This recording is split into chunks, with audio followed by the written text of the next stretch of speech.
You have, with the Alex situation, Cano free agency, it seems like a lot of uncertainty going forward. Does that affect you right now, or do these meetings that you would be having right now, do these proceed as normal, regardless of who's out there, who's available? Yeah, no, I mean, the process is the same. The choices that you're presented with are different. Your roster circumstances, change on a yearly basis.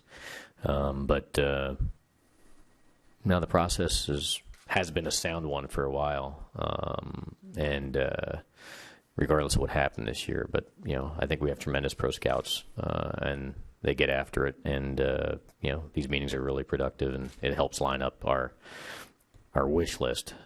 And then we present things to ownership, and then we're guided accordingly. And then obviously, clearly, when you present certain things, when you enter the marketplace, whether it's trade or free agent, it takes two to tango. So you're hoping the waves break the way you want, and see where it takes you. So. How long is that the case, though, where it can still be the same process as usual? I mean, at some point, do you have to move on from Cano or move on from different options that are out there? Well, I think that gets dictated by our discussions. That has nothing to do with the process itself. That's an individual player conversation. So I can have an interest in Chad Jennings to a certain level, and you negotiate what you negotiate, and we either find common ground or we don't. And if we don't, you never want to be in a situation where. I remember years ago the Houston Astros were in a tug-of-war with the New York Mets over Carlos Beltran, and they waited the entire winter. And then when Beltran made a decision and went to the Mets, there was nothing left on the board. That's a problem you don't want to be into.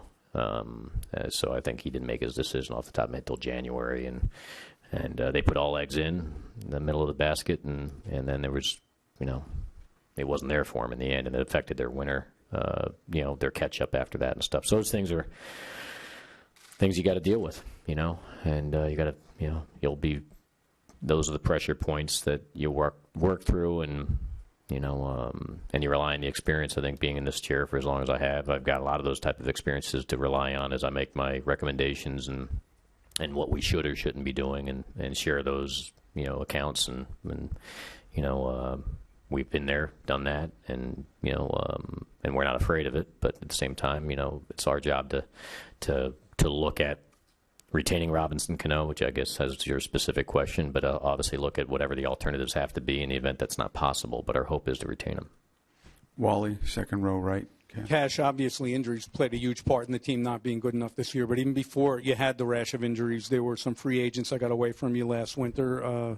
Who do you put the ultimate responsibility on for the team not being good enough? GM, ownership, player development, or injuries? Me. Nobody else? No, it's my responsibility. Were you given all the resources you needed from the beginning of last winter to make this team better? Yes. Dave, do you have the mic? Yeah. Regarding the $189 million, if you were to stay under that, how much would that help you in 2015, 16, and beyond?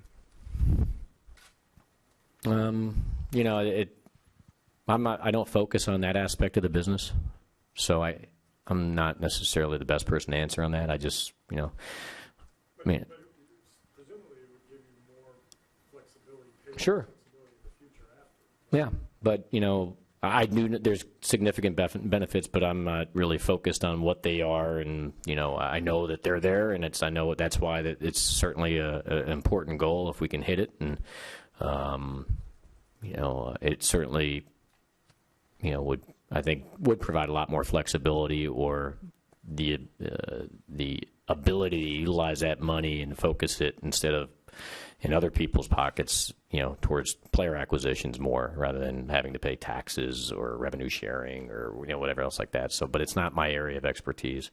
So, forgive me for not being able to answer it. I just know there's some significant, benefits from that I think the family would recognize that they can utilize to benefit this fan base even more as they move forward in the future than they currently can. Currently, I think the system is set up where some of the penalties that, if you want to call them that way, then benefit other franchises. And I think I don't want trying to speak for Hal Steinbrenner on this subject. I think his interest would be to do everything he can to benefit our franchise and our fan base, and I think that's why it's a stated goal. But he also recognizes the responsibility to the fans and trying to do what he can to put a team on the field that you can believe in and have a chance to take a run at the championship. So, Bruce. Cash, speaking of the fans, the message was always World Series or bust for this franchise for so many years. Has the mantra changed now based on what unfolded this year in terms of next year the goal is to make the playoffs, next year the goal is to be competitive? Is it different? No, it's the same. You got to get in to win. We've seen, been a part of championship caliber teams that, you can compare where's the 98 team ranked versus the 2000 team versus the 96 team. So those are world championships that you can play those comparisons. Then we have some teams that were championship caliber that, didn't get where we expected them to, or even where the experts picked them to. So we were, knocked out, whether it was in a world championship with the Diamondbacks or the Marlins, or like last year in the ALCS where we didn't get past Detroit, or years ago where we didn't get past Boston, where you're knocking on the door of another World Series appearance, or, a situation where, you get knocked out in the first round and you can't get past it. So all the teams that we've been a part of had various strengths, various weaknesses that get dissected. I mean, somebody asked earlier just now, it reminded me of sitting here last year. The complaint before last year's team was that the team's reliant on too much power, and then this year's team was, I think people saw what it's like to try to win without the power, and so the dynamics change. The teams change, the strengths change. I mean, pitching. We obviously love strikeout pitchers and ground ball pitchers, especially with this ballpark, and we love guys with plate discipline and power from the offensive side, and that's been our history, and that's been our philosophy for a long time. That's worked. We got derailed this year by decision making as well as injuries. They're all my responsibility. And the best we could produce, unfortunately, was an 85-win team. That's not Yankee standards.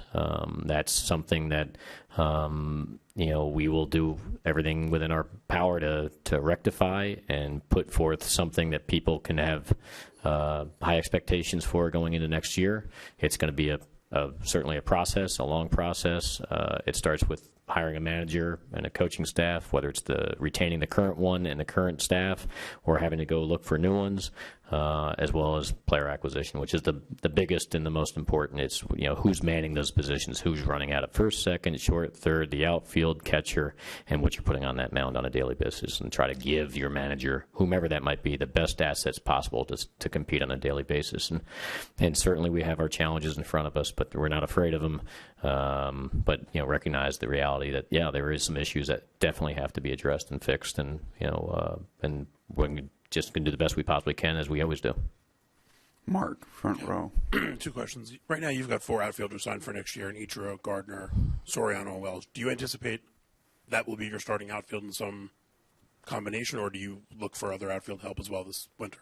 We'll see. I mean, it's hard for me to get ahead of, the most important meeting for me is that pro scouting meeting.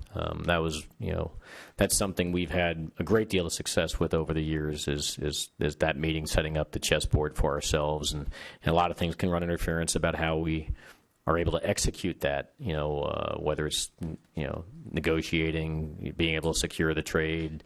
But these guys are, I think some of the best scouts that are in the game, and that pro scouting meeting kind of sets the tone of what really is available to us, and what players we really should be gravitating to, and who we should try to stay away from, and so it's hard for me to really say. I mean, ultimately, the truth of the matter is that it's my job to always. I mean, I've sat there in front of our players in the minor leagues. It's my job to always find better than what we already have. I mean, I remember, turning the clock back, meeting with Melky Cabrera, saying, hey, man, I got a guy named Brett Gardner, and he's coming fast, and don't let him take your job, and you try, those are many examples of, hey, it's our responsibility to always look for better than what we have at those positions, and then the collection is a team, and then you hope it stays healthy and plays up to your expectations. And unfortunately, this year we had a lot of all of it, which is players that we expected to perform better and they didn't, or they went backwards in their performance, or maybe we misevaluated that effort on the performance over the injuries. So it's my responsibility in all aspect of it. That's just the reality of you can point, if you want to point to one aspect of the roster or another. It was either somebody didn't perform up to your expectations or what you hoped or expected from them, or hey, the guy that you expected to be running out there wasn't able to do it because broken hands, torn wrists, or broken ankles, or whatever you want to call it, or hip surgery, and so bottom line is we will continue that process. I cannot get ahead of it though and tell you, hey, all those jobs are secure. I can't tell you all those guys are satisfactory. I can't tell you any of that stuff. I got to look at what the options are available to us, what the costs associated with acquiring those players, whether it's free agent dollars. And we'll just have to go through that process first. And then once I secure that and have that knowledge, it's definitely not my best interest to share what it would be anyway. So until you go to marketplace and try to pull down what's necessary.